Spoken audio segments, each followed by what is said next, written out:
নমস্কার বন্ধুরা, কেমন আছেন সবাই? আশা করি সবাই ভালো আছেন। এখন বাজে ঘড়ির কাঁটায় 4:30।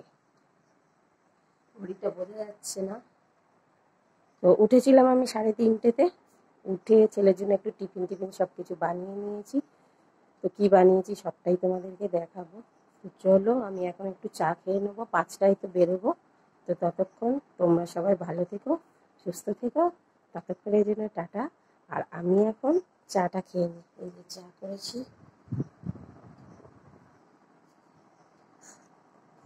তোমাদের দাদা ঘুমাচ্ছে এখনো, ও এখনো ঘুমাচ্ছে। ওর জন্য 1 কাপ চা করে রেখেছি।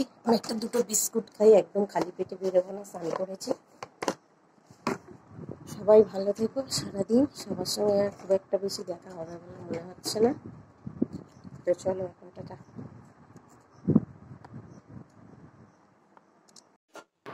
বন্ধুরা, উঠেছিলাম 3:30, মানে 3:12-তেই ঘুম ভেঙে গেছিলো। তারপরে উঠে পড়েছিলাম। উঠে আগে রান্নাবান্নাগুলো করে নিয়েছিলাম, তারপরে ফ্রেশ হয়ে তোমাদেরকে গুড মর্নিংটা জানিয়ে এবার আমি রান্নাবান্নাগুলো দেখাচ্ছি। সকালবেলা ছেলের কাছে যাব, তো কী টিফিন নিয়ে যাব? গেলেই তো ছেলে বলবে যে কিছু আনোনি। যদিও ওদের হোস্টেলে এখন বাড়ি থেকে খাবার নিয়ে যাওয়া বারণ করে দিয়েছে, কারণ সবার গার্জিয়ান তো রোজ রোজ আসে না। আমরা যেমন প্রতি সপ্তাহে যাই, প্রত্যেকের গার্জেন কিন্তু প্রত্যেক সপ্তাহে যায় না। গঙ্গাসাগর তো এখানে নয়, অনেকটাই দূরে, তাই অনেকেই যেতে পারে না। আর আমরা যদি আমাদের বাচ্চাদের খাওয়াই, অন্য বাচ্চাগুলো দেখে, সেই জন্য খাবার নিয়ে যাওয়া বারণ। যদিও ওই সময় ওদের কোচিং হয় ওপরতলাতে, তাই যাদের বাবা মা আসে তাদেরকে নিচে ডেকে দেয়, তারপর তাদেরকে আমরা খাইয়ে দিই। তবুও মনটা মানলো না। ছেলের জন্য একটুখানি আলু ভাজা করে নিয়েছি, পেঁয়াজ আর আলু কেটে নিয়েছিলাম, আর একটু ডিম ওর সঙ্গে দিয়ে দিচ্ছি। ডিম আলু ভাজা আর একটু পরোটা করে নিয়ে যাব, কারণ আমাকেও তো খেতে হবে। আমি তো আর সারাদিন বাইরে না খেয়ে থাকতে পারবো না, কারণ সুগার, আর সুগারে তো আমাকে ওষুধ খেতেই হয়, আর ওষুধ খাওয়ার পরে কিছু খেতেই হয়। তো একটুখানি সঙ্গে টিফিন না নিলে না হয় না। ছেলেটাকেও সকালে প্রত্যেকবার যাই, জিজ্ঞাসা করি কি খেয়েছিস রে? বলে মা কিছু খাইনি। তাহলে ওর জন্য কিছু যদি না নিয়ে যাই, সেটা কি হয় বলো? তো ও তো আশা করেই থাকে যে মা কিছু নিয়ে আসবে। তো ওর পাশের বেডে একটা বাচ্চা থাকে, তাকেও দিই, ও খায় আর আমিও খাই, একসাথে নিয়ে যাই। তো সব সময় তো অনেকটা করে নিয়ে যাওয়া যায় না। তাও যখন আরও বেশি খাবার থাকে, 2-1টা বাচ্চা পাশে থাকলে আমি তখন বলি যে তোরাও খা। কখনো কখনো আমার ভাগের টিফিনটাও দিয়ে দিই, দিয়ে আমি হয়তো ওর ট্যাঙ্কে থেকে মুড়ি চানাচুর খেয়েই চলে আসি। তো এভাবে আজকে ডিম আর আলু ভাজাটা করে নিচ্ছি, নিয়ে আমি ওর জন্য টিফিন বক্সগুলোতে ভরে নেব। আর এখনও আমি স্নান করতে যাইনি, স্নান করব। রান্নাবান্না করে ঘেমে যাই, ওই অবস্থায় যেতে ভালো লাগে না। তাই উঠেই হাত মুখটা ধুয়ে একটু চেঞ্জ করে রান্নাটা করে নিই, নিয়ে আবারও চান করে নিয়ে তারপরে আবার ড্রেসটা আমি পরি। এভাবেই কিন্তু সকালটা শুরু হয়ে গেছে আমার। আর দেখো, সকাল সকাল এখন মানে কি বলবো, টিফিন বক্সও ভরে নিয়েছি, এগুলো একটু ঠান্ডা করে নিয়েছিলাম। আর ফ্রিজে থেকে দেখো ওর জন্য একটু দই আর মিষ্টি কিনে রেখেছিলাম, কারণ অম্বুবাচী চলছে। আর যেহেতু দই খেতে হয়, আম তো নিয়েইছি, শশা নিয়েছি, আর ওকে একটু দই মিষ্টিও খাইয়ে দিয়ে আসবো। বাইরেটা দেখো অন্ধকার, ভেতরটাও দেখো অন্ধকার। এখন কিন্তু 4টে মতন বাজে। আর এই যে বেরিয়ে গেছি আমি সাইকেলে করে।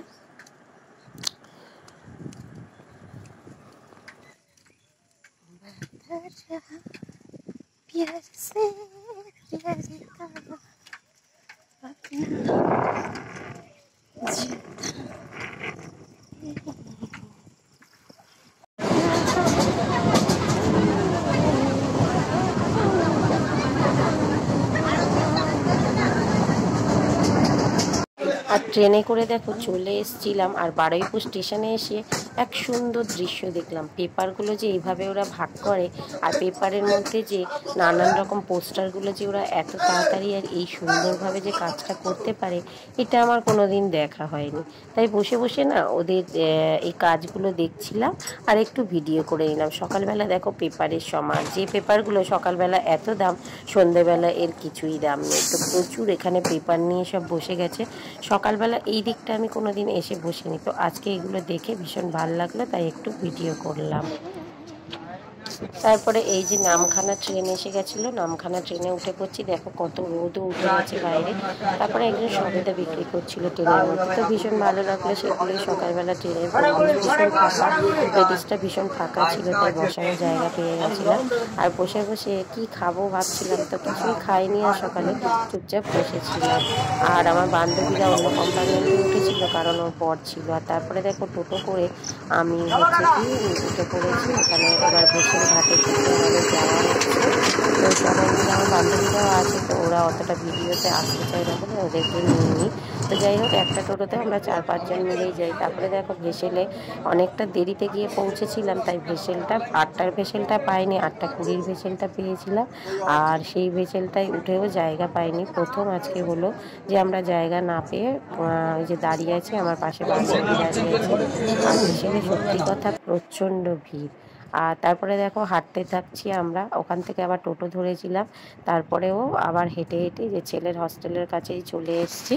আর এখানে হেঁটে হেঁটে যাচ্ছি, কতক্ষণে হস্টেলে পৌঁছাবো সেটাই তোমাদেরকে দেখাবো। এবার হোস্টেলে গিয়ে দেখি যে বাবুরা কি করছে না করছে সবটাই চলো দেখাবো, সঙ্গে থাকো।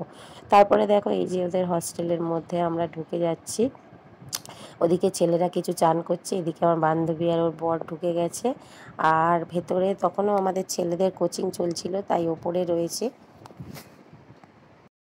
তো একজন বাচ্চা আমাকে বললো, আন্টি ওকে ওপর থেকে ডেকে দিচ্ছি, আদি ওপরে পড়ছে। তারপরে যে ঘরের অবস্থা কি দেখো, ওরা তারপরে এলো, ওদেরকে টিফিনও খাইয়ে দিয়েছিলাম। এই যে আমার খোকা বাবু শুনমনি, বাবা কেমন আছে বাবা বলতে হতো, শুনমনি সেই সবাই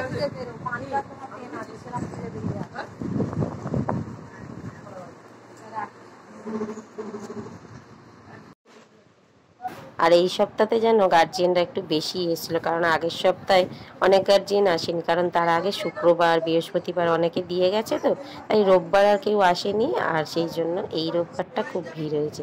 তারপরে ওরা একটু ভাত খেতে গেছিলো, আমি একটু শুয়ে পড়েছিলাম, কারণ আমারও শরীরটা খারাপ লাগছিলো, এত দূর থেকে গিয়ে আবার বেরোতে হবে, বাড়ি আসতে হবে। আর তারপরে আমি একটুখানি শুয়ের জন্য রেস্ট নিচ্ছিলাম। আর তারপরে দেখো টোটো ধরে বেরিয়ে এসেছি। আর বেরিয়ে এবারে আমরা ভেসেল ঘাটের দিকে যাচ্ছি। আর এবার আমরা ভেসেল ধরে বাড়ি আসার চেষ্টা করব। আবার সেই অনেকগুলো বন্ধু বান্ধবী একসঙ্গে আছি, কিন্তু কাউকে তোমাদেরকে আর দেখাতে পারছি না, সবাই ভিডিও করতে চায় না, সেই জন্য। তো আমি যাই হোক যতটুকুনি দেখাতে পারলাম দেখালাম। আর এবার দেখো এই যে আমরা চলে এসেছি। আর এখানে দেখো এসে আমার চেম্বার ছিল, স্যার আবার ফোন করেছিল। তো যাই হোক, আমার বান্ধবীর বাড়ি ছিল স্টেশনের কাছে, ওরই একটা শাড়ি পরে তাড়াতাড়ি করে যাচ্ছি। বাড়িতে যাওয়ার আর আমার সময় হয়নি। গঙ্গাসাগর থেকে ফিরে স্টেশনের কাছে আমার বান্ধবীর বাড়ি, ওখান থেকে একটা শাড়ি নিয়ে পরে ওর বাড়ি থেকে স্নানটা সেরে আবার দেখো চেম্বারে চলে এসেছি। আর চেম্বারে এসে আবার কাজকর্ম করে এখানেই তোমাদেরকে গুড নাইটটা দিয়ে দেবো। তো আমার এইটা ভালো লাগার জায়গা, তোমরা সবাই জানো। তো ভিডিওটা কেমন লাগলো সবাই বলো। আর গঙ্গাসাগর থেকে এসে আবার চেম্বার করা, এটা আমার পক্ষে খুব মানে অসুবিধা হয়ে যায়, কিন্তু তাও আসি, কী করবো বলো, কাজ তো কাজই, তাই জন্য। আর এটা দেখো স্মার্ট বাজারের সামনে, আমি এখানটায় বসি। আর তারপরে আমি ডিউটিতে চলে যাই এখান থেকে যাওয়ার পরে। তো চলো বন্ধুরা, গুড নাইট, টাটা, সবাই ভালো থেকো, সুস্থ থেকো, পরে আবার দেখা হচ্ছে।